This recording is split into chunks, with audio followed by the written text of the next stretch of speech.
Io nasco da parecchie esperienze nel mondo delle piscine, ancora nel 2000, e dopo anni lavorando presso altre aziende come direttore commerciale o come anche semplice aiutante a installare anche le piscine, ho pensato di aprire un'azienda mia nel 2009. E non è stata una cosa molto semplice, cioè io sono partito anche bene, con tanto entusiasmo nell'aprire questa azienda, però alla distanza di 2 anni è successo il disastro, perché in questi 2 anni ho fatto altro che sì vendere, fare lavori, vendere a privati, portare avanti quello che avevo intenzione di fare, però è stato un disastro dal punto di vista economico. L'azienda difatti ha sofferto e abbiamo avuto grossi problemi.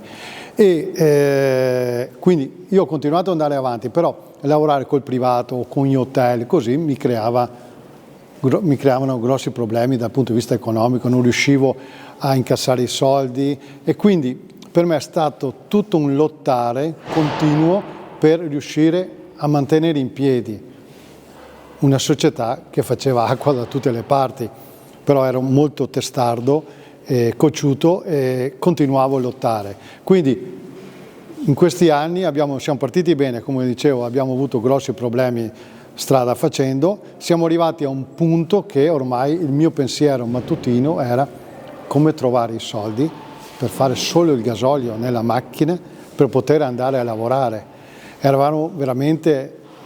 Io ero veramente distrutto, cioè veramente ero in una situazione molto brutta e niente, io però volevo continuare con questa azienda. Avvocati, commercialisti mi dicevano chiudi, fallisci, dato riparti di nuovo con un altro nome e io non volevo farlo perché c'è sempre la mia faccia, la mia persona in giro, non posso fare una cosa del genere, non posso deludere tutte le persone, quelle che mi hanno aiutato e comunque creare dei problemi ad altre aziende che avanzavano i soldi da me praticamente, perché per fortuna avevo a che fare solo con i fornitori, con le banche non avevo problemi, perché non avendo soldi, ma neanche non ne avevo chiesti alle banche. E ero arrivato a un bivio, ormai ero finito, e mi è successa una cosa strana che mi ha dato la forza per continuare.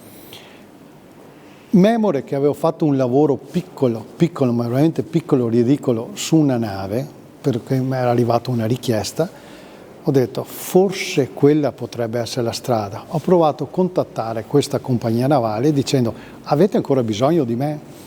E da lì è cominciato a pian pianino aumentare il lavoro con questa compagnia navale. Da una piccola cosa è diventata un po' più grande e nell'arco di 10 anni circa, anche prima, comunque sono riuscito a creare un'azienda che è diventata attualmente l'unica azienda al mondo specializzata nella produzione, installazione e manutenzione delle vasche idromassaggio nel settore navale.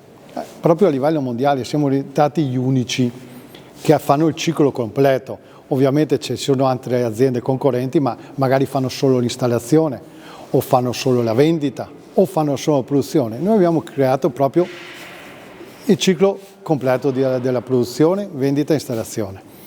E da lì ho cominciato a creare anche un'azienda in Germania, una negli Stati Uniti e una in Cina, per dare un servizio maggiore a tutte queste compagnie navali, che alla fine sono tutte le compagnie navali del mondo che ci stanno contattando e che abbiamo rapporti di lavoro. Per quanto riguarda le navi a crociera, che noi lavoriamo solo nel settore crocieristico e non su navi di nuova costruzione. Noi siamo appunto conosciuti in tutto il mondo per andare a operare sulle navi che sono attualmente in giro. Le navi sono come una macchina alla fine, devono avere una manutenzione periodica, quindi ogni 2 o 3 anni le navi si fermano e noi, per fare manutenzione dal colore, dal motore a qualsiasi cosa, e noi in quelle 2 settimane che si fermano facciamo l'operazione di sostituire tutte le vasche idromassaggio per usura o la manutenzione o degli impianti e anche nelle cabine interne, delle vasche delle cabine interne.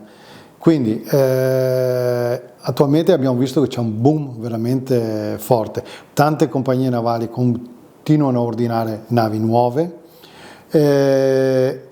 tante anche piccole realtà che non si sono mai, come posso dire, come hotel, cioè per esempio la Ritz-Carlton ha creato una nave di lusso, un mega yacht, e anche quella si è buttata sul discorso crocieristico.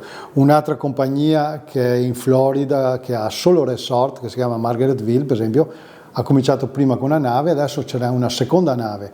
Quindi è veramente in fermento il mondo del crocieristico. C'è un exploit di richieste enorme, difatti le navi sono sempre piene. Attualmente siamo in America, il primo passo è aprire in America, dopo siamo presenti in Germania ovviamente per essere più vicini ai cantieri navali tedeschi, che sono maggiori attualmente, e abbiamo da poco aperto in Cina perché intendiamo spingere un po' il mercato cinese, perché lì stanno cominciando a avere anche richieste, costruzione di navi nuove anche in Cina, quindi vogliamo essere più presenti in Cina.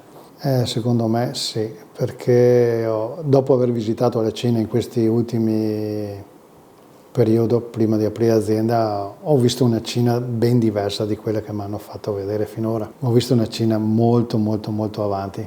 Avevo partecipato con una vasca idromassaggio e regalavo palloncini gonfiati ad elio a tutti i bambini. Alla sera, quando abbiamo finito la serata, erano rimasti una cinquantina di palloncini. Cosa ho detto? Cosa facciamo? Li leghiamo insieme. Avevo un berrettino dell'azienda, l'ho legato attorno al gancio dietro, abbiamo messo un biglietto a visita e abbiamo fatto partire questo palloncino in tutti quanti, abbiamo visto che andava verso Treviso, no? Cioè verso quella direzione, finché è sparito. Una cinquantina di palloncini tirano, è sparito come un razzo. A distanza di 2 anni, le cose erano proprio, come dicevo, un disastro, forse 2 anni, 3 anni, circa, sono le date precise, ero proprio finito e cercavo un segnale.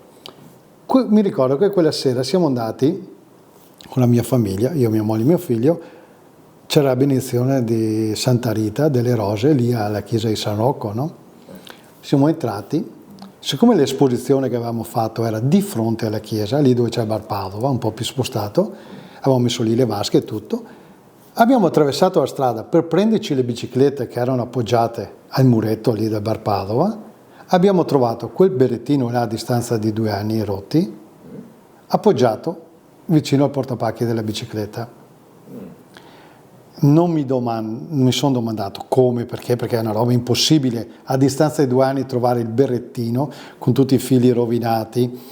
Quel berrettino, poi non è che ne avevo fatti 2 o 3, però a distanza di 2 anni, facciamo un'ipotesi, i palloncini vanno su, scoppiano, berrettino torna giù, torna a cadere lì, sul muretto, non lo so, mercati, feste, piogge, temporali, mettiamoci tutto quello che si vuole, come fa a essere lì quel berrettino a distanza di 2 anni, che è quello lì il berrettino. Io non mi sono posto, ho chiamato tutti i miei colleghi, ragazzi che collaboravo insieme, quella sera io ho chiesto a loro, ma vi ricordate bene di quel berrettino? Certo, l'ho tornato a trovare, no, impossibile. E io l'ho preso come segno, che sia arrivato da qualcuno, che sia arrivato da, non lo so, l'ho trovato, io ho preso il scena e da quel giorno, da quella mattina, mi sono messo con la testa proprio, l'ho lottato per fare in modo di far riprendere l'azienda e andare via per Conegliano a testa alta e non andare in giro per Conegliano, magari con una bella macchina o questo o quell'altro, fare tante cose e magari avevo fallito e non avevo pagato nessuno. Invece ho pagato tutti quanti, dal primo all'ultimo, quindi vado via a testa alta e con l'azienda che è la stessa azienda con cui sono nato. Non ho fatto nessun tipo di cambiamento.